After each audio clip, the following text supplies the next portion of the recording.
you shouldn't be, taking this random glutamine product from some random, local supplement company that who knows what's actually in it. Yeah.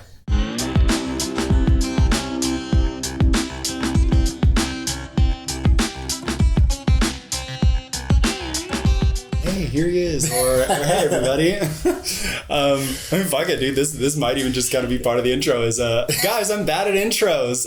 But my name's Andrew with Pride, and today we got Mr. Joe. Hello, everybody. How's it going? I've known you for probably as long as I've been a trainer, which is crazy to me. Like I think you were still in high school when we met at the gym that shall not be named. Yeah.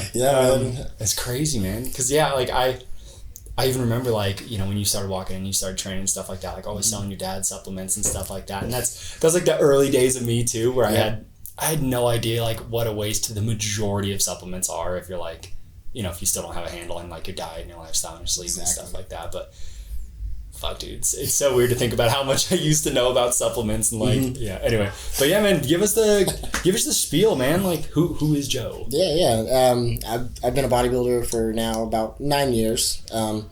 I've been in and out of it because of work, but now I'm starting to get into it almost full time. Had a NASM certification, tons of seminars, few different coaches who really take me under their wing and really been my mentor. One of them is C. Decon. You've seen me post about him all the time. But he's really been in my corner, helped me with my clients, but not only that, but educates me along the way and helps me, not only in the gym, but outside of it. And that's what, when you get down to coaching, it's way more than just what's going on in the gym, Definitely. Something I really, really admire about you is that it's not just, a matter of like, oh, I did these courses, I did these, yada yada. It's also like so much practical experience that you have either personally done yourself or have like actually dealt with clients. And I've probably said this in who knows how many pieces of content, but it's like, you don't really want you don't want the coach who's read a ton of stuff. You want the coach who's been able to successfully apply that information. Exactly. But it's an interesting way that you said that was you've been a bodybuilder for 9 years. What does that actually mean to you? So to me, that's meant, because obviously when I first started, I was still in high school. So I was going through sports, I was going through football track. But I still was that person that would be lifting in the morning in zero period. I'd go throughout school, have football practice, right after football practice, I'd be at American Iron. Bro. So fucking 3 a days. Yeah, so bodybuilding really started when I was in high school. But I will say that journey did start with just learning the ins and outs of fitness, how to eat properly, how to train. That was a big one because, when you're in high school, they teach you all these Olympic lifts, power cleans, hang cleans, all these lifts that for bodybuilding don't really have any purpose. Yeah. So I was really learning on my own through magazines, YouTube videos, podcasts, just the works. And the one thing I have to say I can contribute to the most is just talking to people and asking questions. Not being afraid to go up to the big guy in the gym or the trainer in the gym or even, people online and just emailing them or messaging them like, hey, how can I get some of your knowledge? Most of them are open to it. Yeah, people love sharing information. Oh, hell yeah. And one of the funny things too is like usually the person that's going to be most open to sharing the information with you is like the scariest guy in the gym. Yeah. Always make, like, you think about everybody's like favorite person in the gym. It's the biggest dude who like has nothing left to fucking prove and stuff like that. Yep. And they always have like so much information to dump on you, and they're always like so hyped to help out new people. Mm-hmm. Yeah. That's very true. And on the other side too, sometimes those guys don't look like they even like lift to an extent. Yeah. And you go up to them, you talk to them, and they just start spewing out all this science mumbo jumbo, and you're like, wait. So that's another part too, is being able to translate it from that science aspect to like a normal person and how they're gonna understand. Oh yeah. So dude, that was like my biggest fault when I first started training was I'm like getting like crazy anatomical and super scientific, and I'm that's like calling it what it is. Like that's a part of fucking ego when like you first get into training. You're like, I need people to know that I'm smart. Yes. I need people to know that I understand this and blah blah blah, and like that becomes the thing you cling on to. But it's like, dude, it doesn't matter if you say something that is 100% correct if no one fucking understands it. Nope. So nope. Yeah, being able to translate that is huge. one of the things that you and I have talked about a few times in the past, and I love that you actually talk about this, is kind of the fluctuation and how you actually modify your programming based on how someone's recovering. So it's like when someone's training super hard, you know, I guess I'll just kind of let you take the lead on that. Like, kind of tell me what that actually means to you and for your clients. Sure. So training intensity, you know, there's so many variables to it. The first one I ask all my clients, how hard do you really think you train? Because for me, I see some people, I see Instagram videos, you know, people are leaving 1, 2, 3, maybe 5 reps in the tank. And that's all fine. You know, you can do more volume. You don't have to have a high intensity type training system, you know, the whole time. But if you're looking for muscle stimulation, if you're looking for the ultimate like breakdown of muscle, you want to put everything you have into that set. So when I have my clients, I always have them go through a set that's either going to be like, hey, I want you to get as many reps as you can. And it's probably, you know, lighter weight, maybe 12, 15 reps, just so I can have that, like, that starting point. And then from there, I could either take them, you know, up in reps, down in reps, and then how they recover from that stimulus. So if I put someone through a leg day, they're sore for 5-6 days, maybe it's just because it was the first workout, or maybe it's because their diet is suffering, their sleep is suffering. There's just so many different variables. Yeah. Dude, it's crazy to me how many people have never experienced true failure. Like, people who have just never bailed on a lift. It's like, oh my God, man. Like, I have bailed one squat, and that was actually in high school. And it was, you know, like 140 pounds and trying to squat 95 pounds or something. And I'm like, I just remember like having to jump out and drop it. And I was like, okay, that's real failure. So it was like, it was good that I experienced that my first year. Yeah, a lot of people never actually experience what it's like to actually fail a lift, and it's 1, because it's scary, 2, because it hurts like shit, and 3, I mean, you have to like talk yourself into it, like saying, no, I'm gonna push through this no matter what, and like, you know, like actually experiencing that, you know, hey, that wasn't the case. Like, you fucking gave it everything you had and still a no-go. Exactly. And it depends too on what exercise you pick, because there's some exercises that you definitely don't want to hit that failure. Nobody needs to. on. And, you know, like back squats would be one thing, right? I would be like, no, maybe not. But, you know, like a hack squat, you know, dumbbell press where you can safely bring the weight down. Or just drop it. Cable. Or just drop it and bail. And it also depends too on like the style of training, because I mean, you know, obviously someone who's like powerlifting and stuff like that, like, you're going to fail a squat, bench, deadlift probably multiple times, you know, like it's gonna happen a lot. But someone who's like trying to be a bodybuilder, it's like, you know, do you want that high risk of failing a squat? No, because although there's a ton of carryover for like building muscle and gaining a lot of size, is there a way to recreate that in a much safer way where you can reach failure with less risk? Exactly.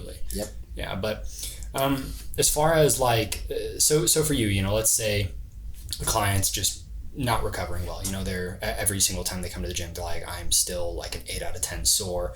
What does that actually mean for you as their coach? What does that cause you to do? Sure. It's going to cause me to question, you know, what they're doing, how they're handling their recovery, how their sleep is. That's going to be number 1. Number 2 is going to be, are you following the diet? And number 3 is the diet working? Because they could be following the diet, but, you know, everyone's different. Everyone's body's different. Sometimes clients don't give you all the information you need, even if you ask the right questions.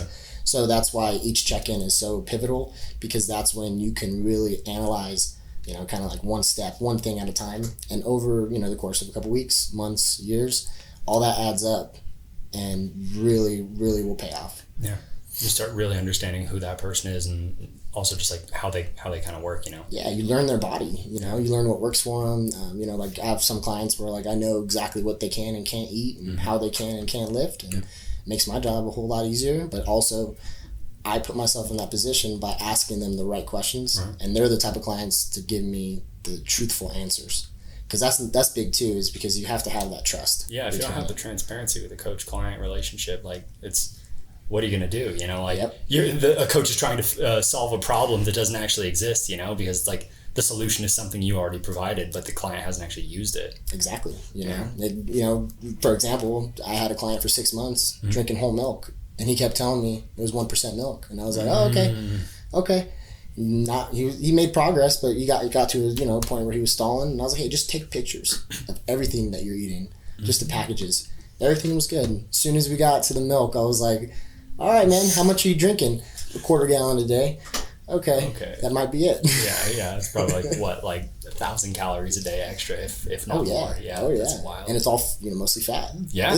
Well, dude, one of the other things too, I remember having this realization, probably like my first 2 years of lifting, where I was like, dude, there's a lot of sugar in milk. Holy crap! Like you don't actually realize it, but that's also one of the reasons that like milk is such a good thing for like gaining weight and stuff like that. And it's obviously the reason that is our very first food ever, is that it is so complete. It's very true. Like protein, carbs, and fat. And but yeah, one of the you'd mentioned doing check-ins with clients. I've had something happen with a few clients, probably in the last 2 months, and I don't know what this is, but it was always something that I kind of left open for clients, where it was just like, hey, if you ever don't want to do a session and you just want to like sit down and talk and kind of take stock of like where you're at and all this kind of stuff, it's always open. Yeah. And I actually had a client take me up on that one day, and like I don't think people understand how important that aspect of coaching actually is, because it's, like you have a perfect program, you have a perfect diet, but it's just not feasible for you and where you're at in your lifestyle. It doesn't matter. Yep. Or it's like you said, like if we are giving a client everything and they're not getting results and we don't know why, that time where we actually like sit down and talk about it and go through it. And I always tell people this when I get a new client. I'm like, the more questions you ask me, the better the results you're going to get are. Yep. So when it comes to coaching for you, what does that actually look like, in those sessions? Sure. I totally agree with you on that as well.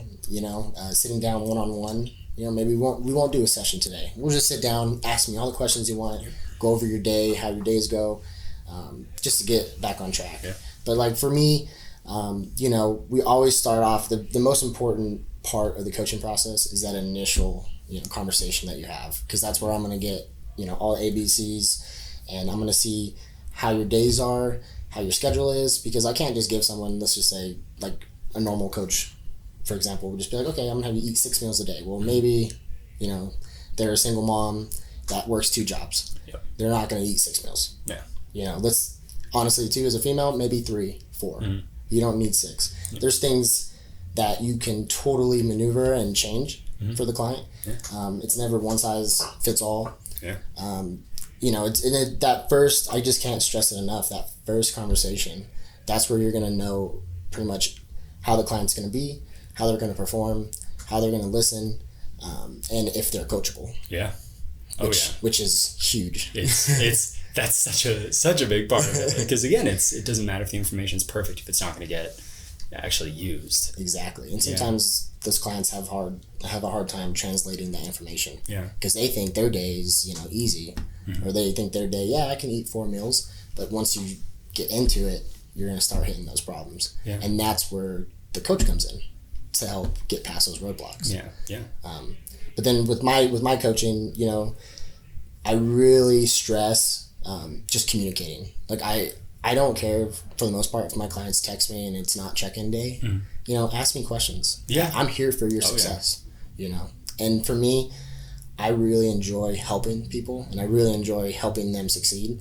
So for me, if it takes a second or 2 out of my day, I really don't care. Absolutely. Well, and voice messaging makes things so quick too, because like just to be able to just voice chat someone and be like, oh, blah blah blah, like, here's the answer, instead of sitting there and texting it and everything, and it's way more clear too. And they'll understand it sometimes a little better. Absolutely. I feel like one of the big traps that coaches fall into as well is the well, this worked for me, so this will work for you, and like, damn, it's really really easy, especially if you have to, because obviously, like, I'm not working with bodybuilding clients. I'm working with pretty for lack of a better word, like pretty normal people who are just like trying to get healthier, build some muscle, get a little stronger, but like no one's hitting me up to like throw them on a stage, you know what I mean? And thank God, because I'm not that guy. I totally get that. But it's like, someone like you and me, like we might look at our own schedule and go, oh, well, I do all these different things. This is I'm busy, but it's manageable. I can actually get through this. And then I usually actually tell people this in our first session, where it's like, if you and I switch lives right now, you have a busy schedule. Mm-hmm. I have a busy schedule.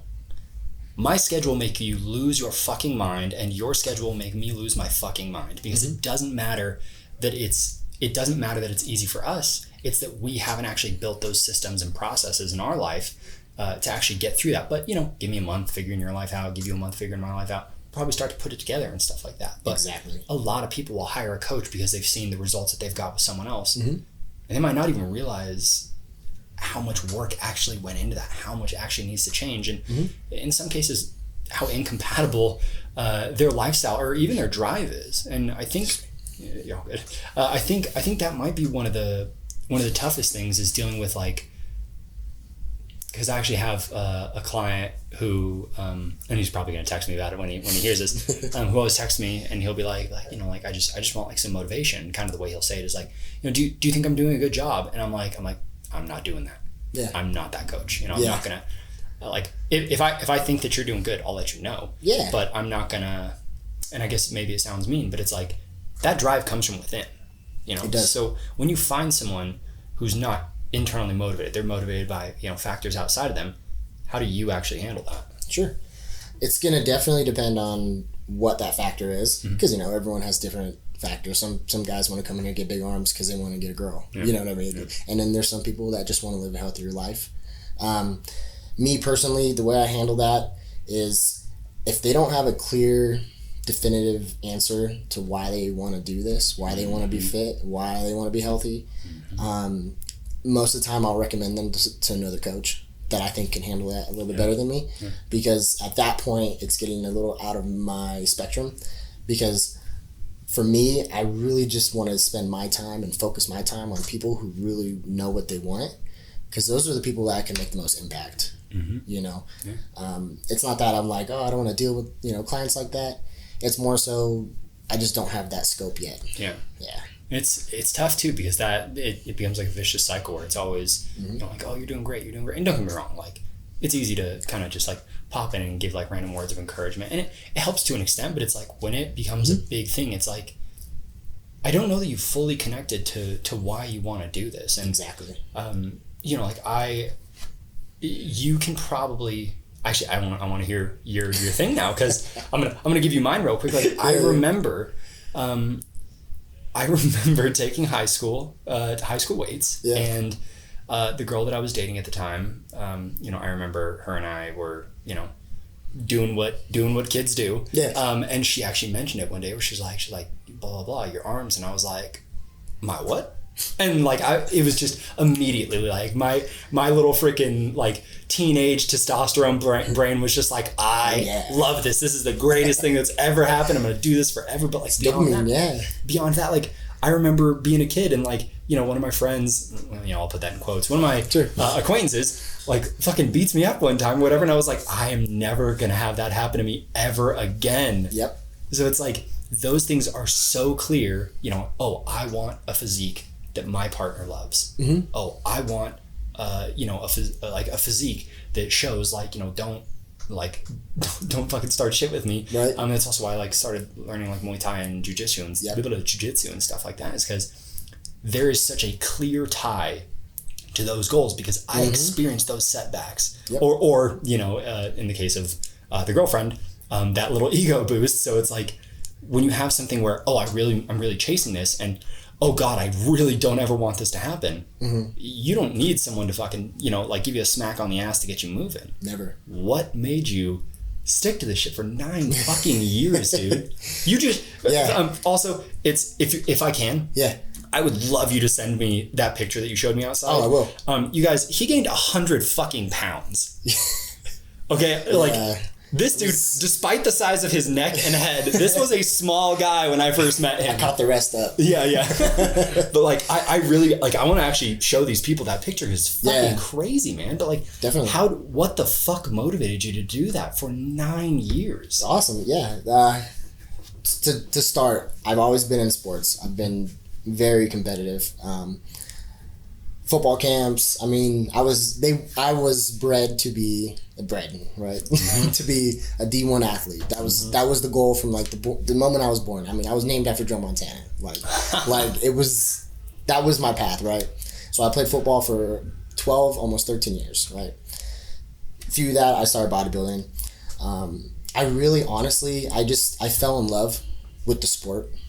Just seeing the guys pose and seeing the art side of it, you know, like the black and whites of Flex Wheeler, black and whites, Jay Cutler, Ronnie Coleman, Dorian Yates, definitely, really motivated me to, like, it almost seemed otherworldly. Like, I couldn't achieve that, you know? And then when I was playing football, I ended up having the opportunity to go to Butte, broke my foot. So it was kind of a devastating kind of moment in time for me because it was right after high school. So at that point in time, doesn't matter how fast you are, how good you are, you broke your foot, you still try to enter, you know, on a football team. It's not looked at the same, you know, because then I have to go back, train, I have to do all that, try it again. But I started pretty young, so I started training in Newman, California. That's where I started school, high school. So weight room, right? And on the wall we had all the different records. So there was records up through bench, power clean, and that really motivated me too. So my passion really came from what I could do in the gym, you know, pushing myself in the gym.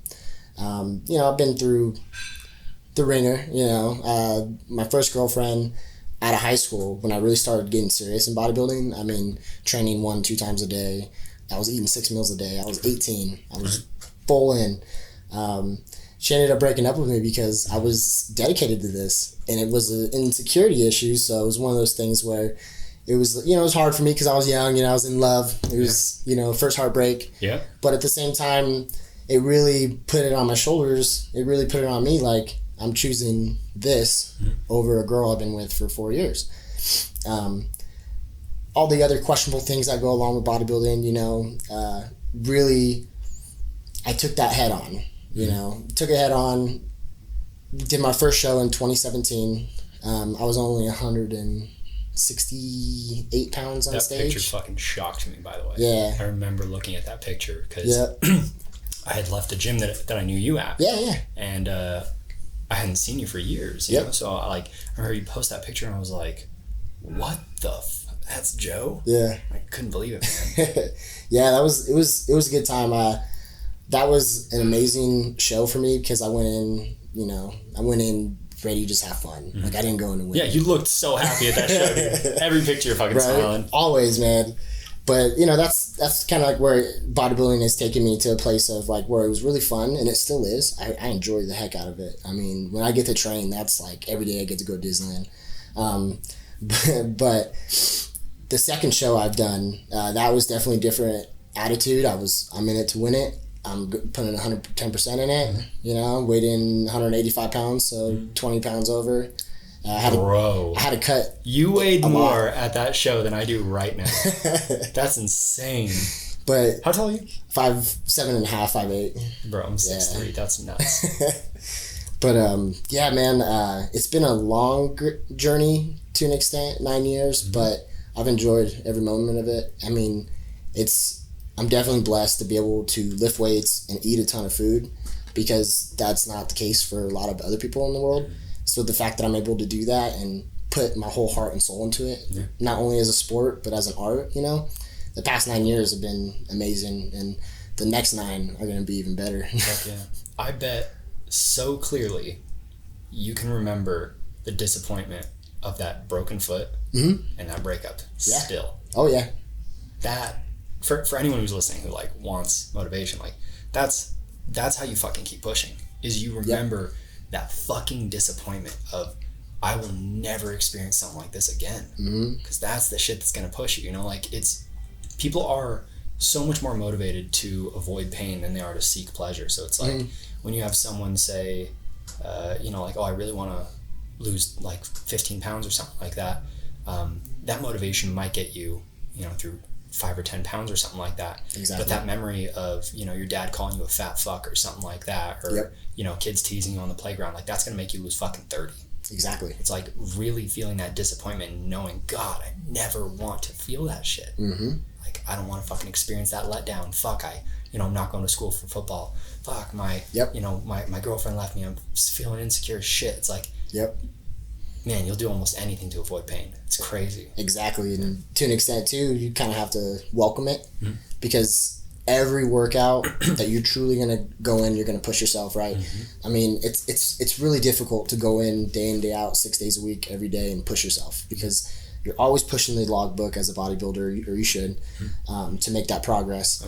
And to dig deep, to really, let's say you're squatting, 400 pounds and you're trying to get another rep, and last week you barely got 13 reps and you're going for one more. There's something internally you have to bring out in order to attack that set and to get through it. And mindset with bodybuilding is incredible. I think bodybuilders easily, every sport, have the most disciplined mind, and probably to an extent, for what they're doing, they have the most knowledge, because a lot of football players, they can't just go be a football coach. A lot of bodybuilders, if you truly learn the ins and outs of diet and training, you should be able to apply that to other people and help other people. And then just over time of working with people is where you start to like pull together a lot of the nuances and stuff like that. Like, oh, different people are a little bit different. Like the basics are always kind of the same, you know, like lift more weight, eat more food, you're going to build muscle, generally speaking, there are weird outliers with like fucked up hormones and stuff. Exactly. But 99 times out of 100, that's going to work. Coming back to the, so you've been with your current partner for, you said, a little over 4 years, right? Yes. So you have done a show while dating her? Yes. What was that like? And she's not a competitor, correct? No, she's a powerlifter. Okay. So opposite end of the spectrum, right? Eat more, lift more. She's definitely has helped me a lot. My first show, I have to say, out of everyone, even my coach, she's number one. That's been, I have to say, the rock for my success, because we were friends in 2017 when I did my first show, right? And she trained with me every single day at 5 a.m. nonstop for 18 weeks up until that show. And she was at the show. And the day after, because I lost the overall, and I was still happy, but it was arguably, everyone's like, you should have won it. So I was a little upset. You just experienced that fucking breakup again. You just experienced that broken foot again. Yep. I just experienced all those same emotions, right? And she was there to help me through that. Next year, 2018, I'm doing the same show, looking to win the whole show. She trained with me every single day. She helped prep my meals.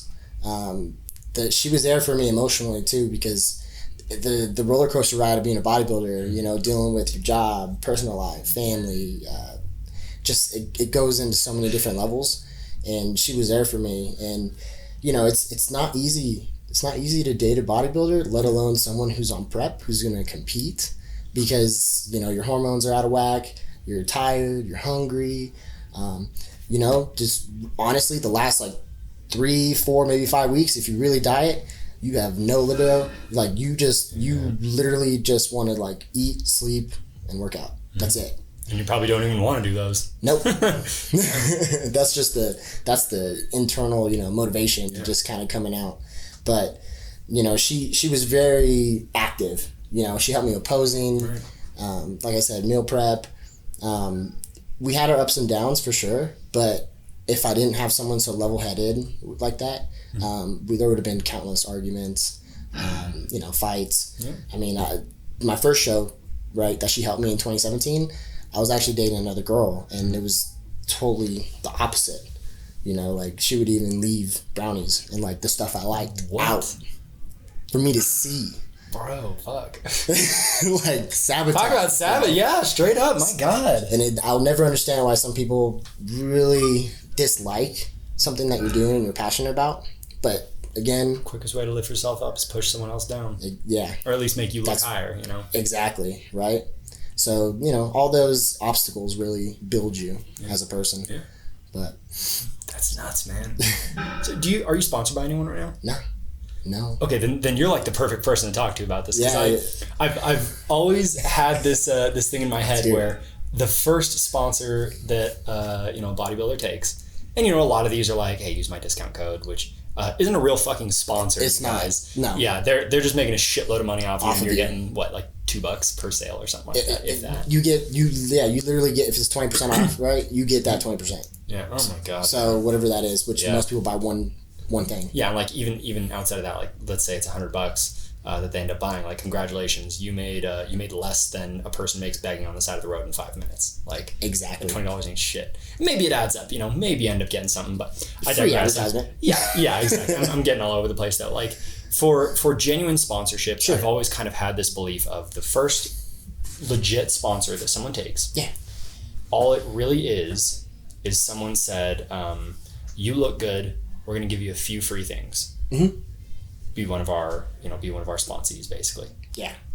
But very rarely is that person actually invested, so to speak, in that company, their product, their message, all these different kind of things. It just more or less ends up being, oh, fuck yeah, free product, exactly. A few extra bucks, whatever it ends up being, which in specifically bodybuilders, in their defense, I mean, it ain't cheap. So you kind of need to take some of those sponsors in the beginning. But one of the things that's always kind of made me giggle is you'll like see someone posting all this stuff from, like I really like Mountain Valley Water. Like I'll just call it as it is. I mean, if they hit me up and were like, hey, like we want to sponsor you, like I like this product, so I would take it. Exactly. If on the other hand, like San Pellegrino hit me up and was like, hey, we want to sponsor you, I'd be like, I'm going to do it because like it's still good water, but like, damn, I really want it. And then instead of me always having one of these around, suddenly it's me always having San Pellegrino around, so it's this funny shift where you see someone posting the product that they love, that they enjoy using, that they have a history with, and then they get sponsored and it's like, oh, where'd Mountain Valley go? Yep. Oh, well, I actually love this company. Y'all didn't know that. Like, so with that said, what is your kind of view of all of that, like around sponsorships? Like, do you think that's like a trap people should avoid? Do you think that's just a means to an end? Like, what's your view around that? I think it definitely depending on the individual and how invested they are. If you love the product and you swear by it, by all means. The one thing that I dislike is that when people just want that, hey, I want that repost. I want that $10 off on my supplements, the minute stuff. Yeah. That's all fine and dandy, but that also, you're showing how much you're worth. Yeah. How much are you worth as a person? There's guys that obviously aren't going to be doing this forever. They're going to only do it for Instagram. That's all fine. But as a competitor, you definitely should know your worth. Yeah. And you shouldn't be, taking this random glutamine product from some random, local supplement company that who knows what's actually in it. Yeah. I mean, nowadays, you can literally go on a website. I forgot the website name. And you could order bulk supplements and label it yourself. Oh, yeah. No, exactly. Yeah. People, one of my friends did that. She, quote, made a supplement company. But all it is it's just white label products that you just slap your own label on. And it's like, congratulations, you have the exact same product as, 30 other, like 20-year-olds, because it's cheap too. Mm-hmm. It's shockingly cheap. How much, it's so accessible to make your own, quote, supplement company just with generic formulations and, good Photoshop and slap a label on it. Like I could do that tomorrow. Yeah. But there's something about that's just like really flexing that prostitute in all of us. You know what I mean? Where it's just like, man, how much did it actually cost to get you to like shill for some company you don't know shit about or like you don't actually fucking care about? Exactly. And how well do you really know the products? Yeah. And how much is that going to kill your credibility in the future? Exactly. When you swap to your fucking 9th sponsor in a year and someone's going, well, what the fuck? Like, I thought you were just super like into this other company. Mm-hmm. What the hell happened? Yep. Like people start seeing through that shit. Especially your followers that watch every single post. And one day you're all about this company and the next day you're about this company. And then they're like, wait, clients too, if you coach and you're just swapping back products, it's like, well, what should I do? To this day, I still will recommend products, even if I'm not sponsored, the ones that I truly love and enjoy. And to be honest, if those sponsors don't come to me, I don't want them. Yeah. Because I don't use those products. Yeah, it's the same for me. There's tons of companies that I personally I don't use a ton of supplements or anything, but I mean like you know, like I'm a really big fan of the company Everlywell. That was the one that like I got my like all my like sex hormones tested through and stuff like that. And that's awesome. I fucking loved it, man. It was so cool. You know, spit in a tube or whatever, send it in, and like it was. They had from the time I bought that to the time that they had my results back to me, it was less than 10 days. Wow. Yeah, I was like, that is insane, man. And it was cheap too. So it's like, you know, a company like that ain't even me shilling. That's just me being like, hey, this is fucking sick. I love this. And like that, I think should be the goal of anybody who wants to get sponsors, is you get sponsors you actually love, that you actually care about. Like, fuck this bullshit who's paying you $10 or $20 per sale. Like you could get that selling feet pics on OnlyFans, you know what I mean? Exactly. Like, in your DMs on Instagram. Yeah. And here's the reality is that ain't all that different as far as like, you know, that prostitute archetype in all of us. You're doing shit that you don't fucking care about for money that's probably way too low. Exactly. So why not pick the company you enjoy, or the products from each company you enjoy. And fucking earn that. Yeah, and shout those out on Instagram, Facebook, whatever, and really get behind those supplements. Yes. The company will see. Yeah. They will see. Yeah, you ain't gonna date the partner who like seeks you out and is fucking chasing you hardcore and please fucking date me, please fucking date me, please sell my product. You want to work and become a good enough athlete and look good enough that they actually go, oh shit, I want to work with them, and they already like our product. Exactly. You know, like that's what people should really, really be working for. And honestly, you know, don't sell yourself, but you have to build yourself on social media. Turn yourself into someone who's worthy of that shit. Get the followers, you know, the quality followers, not fake followers. Yeah.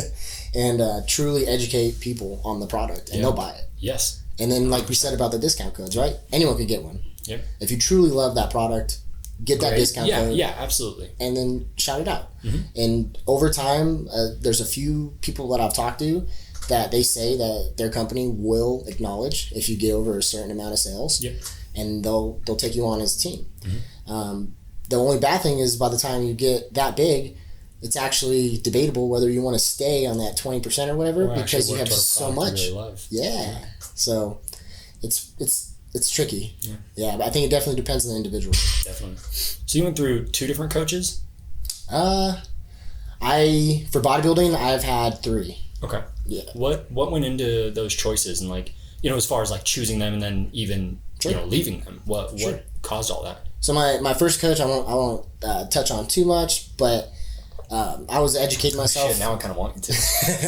Was it just not a good relationship? Oh no, it was great. We were great, good friends and all, but like, you know, I certain life choices, especially like when you're training me, you know, you should be all there mentally, if you know what I mean. Okay, you know? I get you.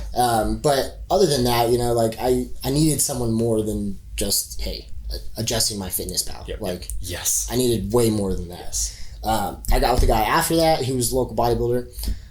He's awesome. Awesome. His name's Rob. Just turned pro. Nice. Yeah, and he was a very good coach. He taught me, you know, ins and outs of bodybuilding.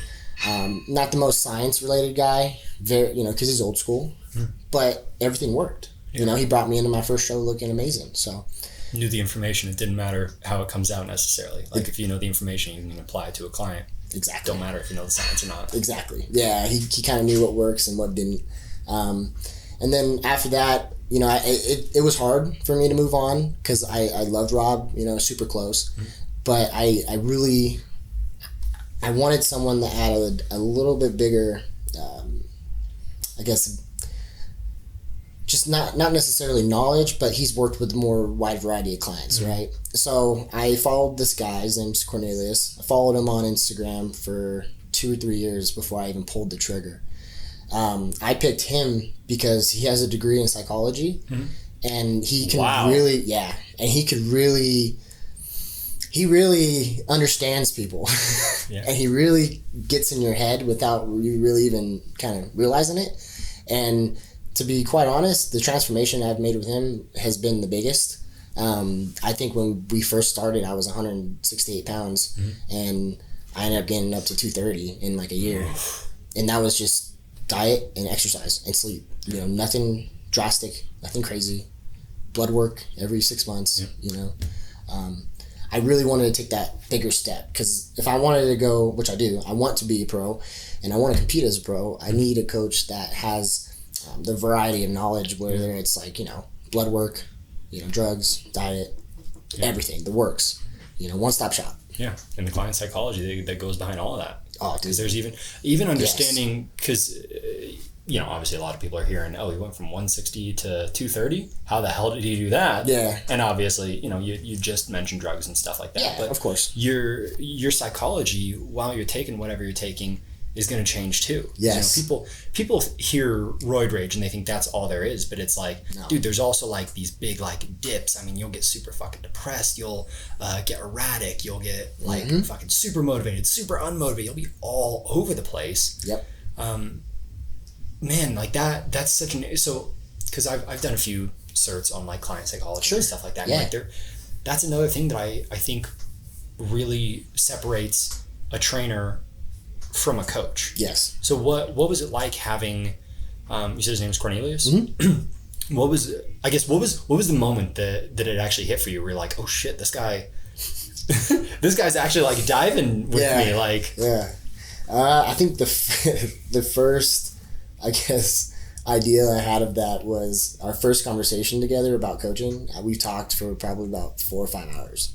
Wow. And he doesn't spend time like that with everyone, but he saw, my passion. 21 years old. He saw that kid with the broken foot. Yeah, he saw that kid that just really wanted to give it his all on something, and that really wanted to learn, because he's the one who's really taking me under his wing for coaching as well.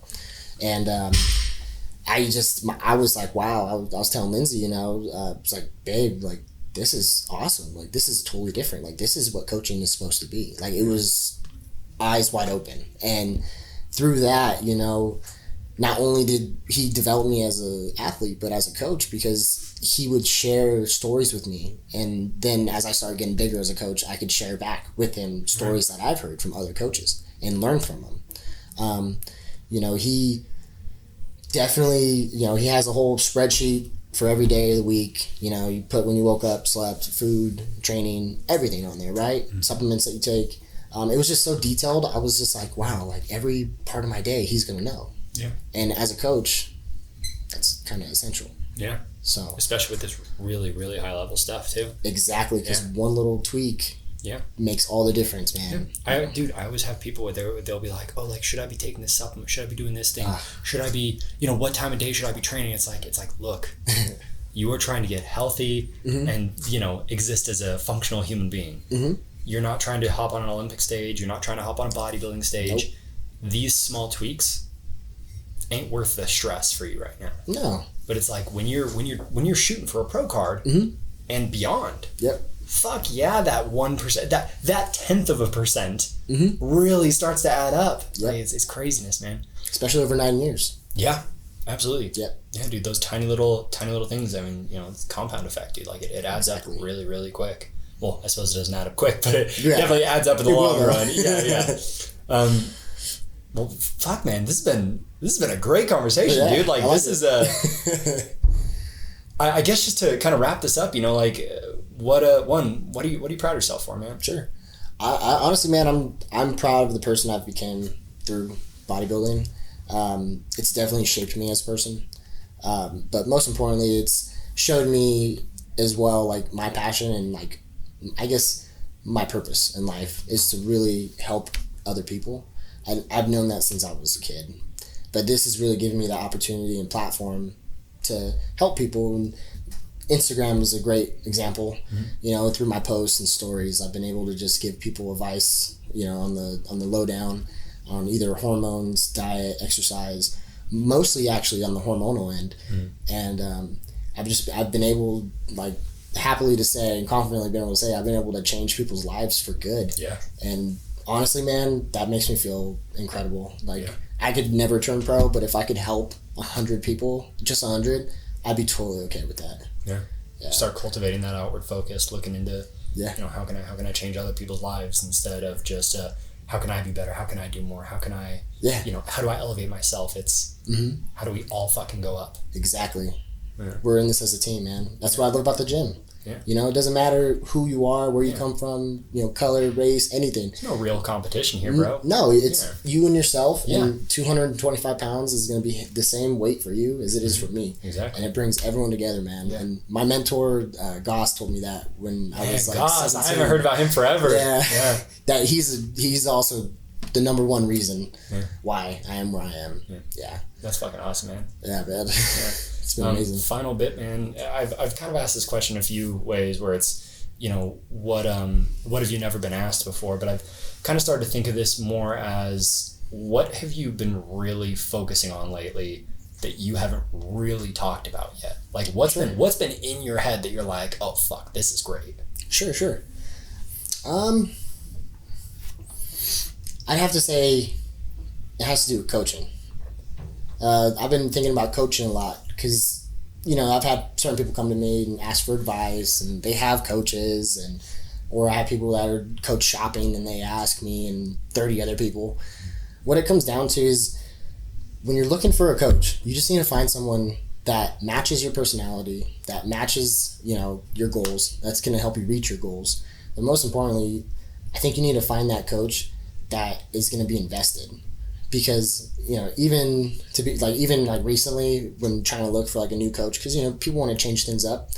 Even then, you know, you find people that are bad at responding, that charge either way too much or way too little and you're like, wait, you're this big of a coach, it doesn't seem right. Yeah. Then you end up finding out too, the reason they're charging so little is because they're just copy pasting the same shit to everything. Yeah. Everything. Yeah, I always have this joke that bodybuilding's a pyramid scheme. Yeah. Because it's kind of how it is, man. You know, like that guy's still using the same program that he bought from a coach 5 years ago, but now he's just pasting it out to all of his clients. And it's like, he's got 90 clients that are paying him $100 a month for the same fucking program. It's like, that dude's making out like a fucking bandit, and all of his clients are getting fucked. Exactly. And that's the hard thing too, is, you know, when you get into programs, especially like bodybuilding, there's only like so much you can change. Yeah. So if you have a framework of a plan, that makes sense. But if you don't change anything, if you like you said, you're just making free money. You just Well, and to clarify as well, like it's the basics are the same. Yes. No matter how you slice it, like you've got to go to the gym, you've got to eat food. Yes. Everybody is different. Your path is going to be different, and you know your start and end point is going to be different too. So like, you know, you might not have. Like a lot of times, in a really easy trap to fall into as far as like, you know, coaching goes is give people really fancy looking programs and stuff. And it's like, listen, like you doing, God, I don't know, man. I'm trying to think of like the goofiest shit. Like press on your side, or you doing a leg or doing the assisted pull-up machine, single leg press down. It's like, bro, like you're doing a fucking leg press. Like, just go do a leg press. Yeah. But it's so you end up with like, you know, really fancy looking shit that looks cool, but it's like you're still missing this like massive chunk, only because you want the appearance of doing something cool to make a client feel good. And that's a cover-up. Yeah. And you want to know what's going to make a client feel good at the end of the day? Get the fucking results. Exactly. Because all that is a cover-up. Yeah. All that is, hey, I know this is mechanically the same exact thing as a leg press. Yeah. It's just you're pushing with gravity. Yeah. Right? Instead of against it. So in reality, you're probably going to have less tension. Yeah. You know, you're going to have less force, which is going to cause that muscle to be broken down. So is it really beneficial? Yeah. Right? And same thing with the bands wrapped around your knees. That one makes me laugh because it's like the bands around the knees make sense with so many exercises. Yes. But then like you'll see people where they're like doing a fucking bench press with a band around their knees, and it's like, what do you think you're doing? Well, I know what they think they're doing, but they're not. But you're not. Yeah. It's man. And that's where that lack of just self-education too comes in. Yeah, and unfortunately too, like it's also an aspect of, you know, the marketing that goes into this. Yes. I will say this until the day I die, but I mean, dude, marketing is the fucking devil, because marketing is the reason that you are able to sell people a bullshit sandwich and make them think it's ice cream. You know. Yep. Like, it's to be able to put an ad out there that is basically just like, because it's always this kind of wording, you know, it's you've always got the one thing that no one ever really talked about. And I fucking hate this because I have to do this with thumbnails and stuff for YouTube because that's how you get clicks, and like, don't fucking roast me too much, everybody, but like, that's different. Yeah, I'm actually providing a legit service. I'm not selling you dog shit. Information. But like, you know, people be like, oh, with this one exercise or with this one supplement, it's always really obscure or something. It'll be like, oh, we had the, you know, jojoba berry from, you know, like an ancient tribe in Madagascar, and it like boosts your testosterone 10,000%. It's like some snake oil. Yeah, exactly. And that's exactly what's happening now. Not now, it's been happening for years. But that's what happens in the fitness industry too, is this exercise is the reason you couldn't grow your glutes. This exercise is the reason you couldn't grow your back. I got the fucking secret. You want it? Pay me, motherfucker. And then what are you really paying for? Snake oil. You're paying for them to give you that information just to ultimately end up in one of our DMs asking for help. Absolutely. Speaking of DMs, man, where does everybody find you? If they got questions for you, if they wanna tell you, holy fuck, this interview was great, where do they find Joe? Joe Nelson 3030. Joe Nelson 3030. Simple, just the way it's spelled. Hell yeah, man. You got anything else you want to say to these people? Nothing too much except, you know, you may think the journey's hard right now. It only gets easier. And I can say after 9 years of truly going through it and really trying my hardest at something, I don't regret 1 minute. Not 1 second. Beautiful fucking send-off, bro. Joe, thank you so much. This is a fucking awesome interview, brother. Thank you. Love it.